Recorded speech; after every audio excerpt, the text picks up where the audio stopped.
It's week 2 of 5 graphic novels great for your middle school classroom. Thanks for watching. I'm the comics teacher. So if this is your first video in the series, what I'm doing is, for the course of 10 weeks, I'm going to be reviewing 5 graphic novels for your middle school classroom. Last week was my first 5. This is the second 5. I'm creating a playlist though on my YouTube channel. So no matter what week you come in, you can just go to the YouTube channel, pick the playlist, and watch all of the reviews I have done for your middle school classroom. There will be 50 books total over the course of this series. So the first book today is our Raina Telgemeier book of the week. I know last week I talked about I should probably just do them all in one, but they're so good and they're so important to the middle grade classroom.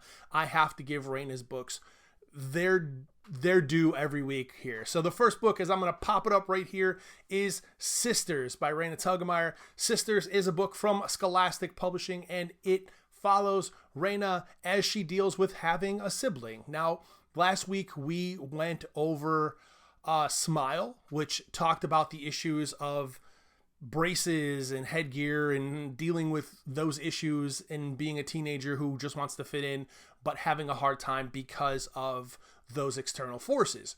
Sisters is very similar, where students who read this book who have siblings, maybe have some relationships with their siblings that are rough and contentious, are going to find a lot in this book that they can relate to. Raina's books are wonderful. They are full of heart. They are honest, full of emotion, and I would recommend them to be on, and they probably are on, every middle grade classroom shelf and library in the country. But if you have not read this book, Sisters, I would definitely recommend picking it up and reading it, because it is such a wonderfully paced, well done read. Thank you for this one, Raina.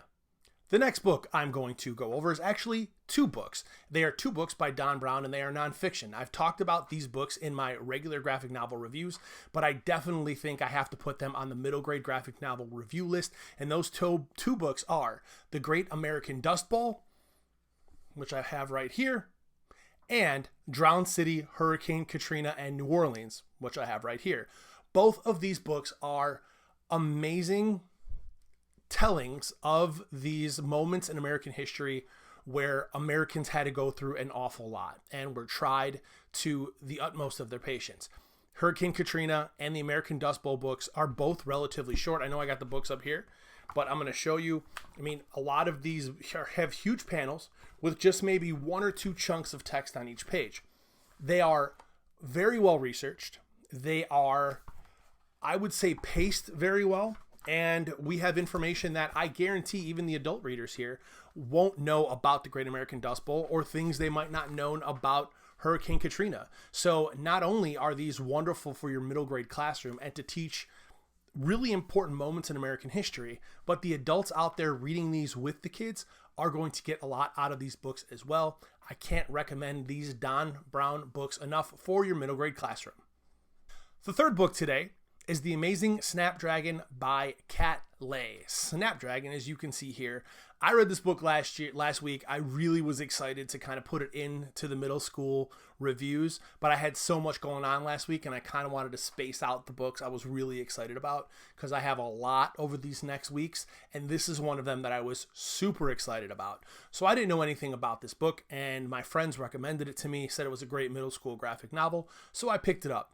This book follows a very fiery girl named Snapdragon and her adventures over a period of time where she discovers that there may or may not be a witch in her community.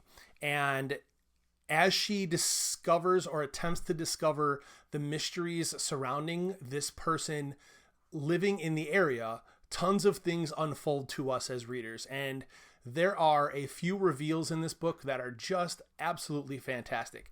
The colors and the pacing and the story and the characters. I love Snapdragon, the actual character, the book as well.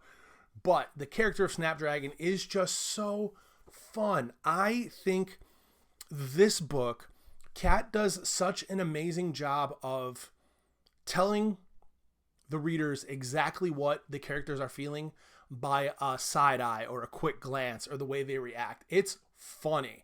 And the way the panels reveal themselves in this book, you can't help sometimes but to smile and laugh. I had a blast reading this book.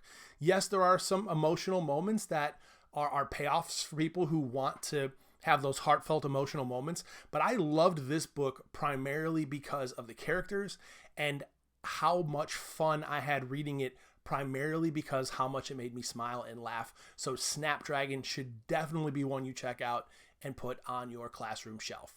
Snapdragon, by the way, is a second publishing book. The next book I'm going to put into the series for your middle grade classroom is Junior Braves of the Apocalypse. Junior Braves of the Apocalypse is an Oni Press title, and that is written by Greg Smith, Michael Tanner, and it is illustrated by Zach Lehner.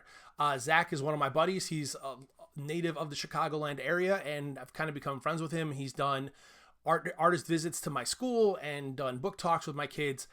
He's an amazing artist, a great person, and I love this book as well. Now, this is a zombie book, and the basic premise is there's these group of Boy Scouts, well, Junior Braves, right? And over the course of like a spring break, they go deep into the woods, deep into the mountains with no cell phone reception or anything. And they're for about a week. And when they come back, the zombie apocalypse has happened. And they are trying to survive and find their families. And it is crazy. It is Walking Dead, if you will, for maybe a younger audience. Now, there is some violence in the book. I would say like the zombie deaths are cartoony in their violence. Maybe this one is for 8th graders. I don't recall there being, maybe there's a SHIT in there, but there's no F-bombs in this book. It is horror for a middle grade crowd. And of course, once again, as always, read everything you put in front of your students. But I think this one, especially in the Halloween season, and kids always want to read horror, you're going to find that if you are reading comics and graphic novels and you ask students what they want to read, a lot of them really like suspense, thriller, horror type stuff. And this may be one that will fit in that lane when you are looking for those books for your middle grade classroom. So that is Oni Press's Junior Braves of the Apocalypse. The last book we are going to be discussing today for your middle grade classroom is This One Summer. And This One Summer is done by Jillian and Mariko. Tamaki. Award-winning book, fantastic book. I've read this book now 2 or 3 times. I think I've read this 3 times over the course of the past couple years because it's appeared on lists and I've spoken about this book multiple times. So I've wanted to reread it every time I've spoken about it. And I just reread this book again yesterday for you. And I will say this, it is a beautiful coming-of-age story that focuses around a couple middle school girls and their summer away at this kind of lake house. The lake house is for about a month, 6 weeks that they're staying at, and the things they go through growing up together, getting older at, the summer cottage and visiting the local store. The thing about this book is I don't know if it's going to fit into your middle school classroom. I know that's where this book should fit. Because our protagonists are middle school students. However, the F-bomb is in this book no less than, I think, 10 to 15 times. And, in a rated R movie, if it happens more than once, that movie immediately gets a rated R rating. PG-13, you get 1 F-bomb and it can't be a verb. This would be a rated R movie. But there's no nudity in it. There's little to no violence in it.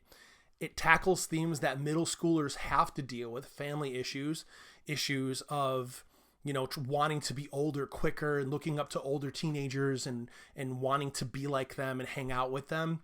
There's a ton of those wonderful things in this book, and it's brilliantly paced, fantastically drawn, but this would be a rated R movie. So I have to tell you, while some of you are okay with language, especially giving it maybe to your own children at home or to a family member, I don't know if I'm keeping this in my 7th and 8th grade classroom, simply because if a student takes this book home and a parent sees F this, F that, F this, because the teenagers in this book do curse a lot, as teenagers do when they're out with their friends, and this girl would see that and she would hear this, it makes sense in the context of the story. I just wish that there weren't so many F-bombs in this story so it would make its way into middle school classrooms more frequently. And unfortunately, the amount award-winning, no matter how wonderful it is, the amount of F-bombs in this book is going to keep it out of schools, some schools. High schools, you know, I have juniors and seniors reading comics. They can totally handle it. They can see rated R movies.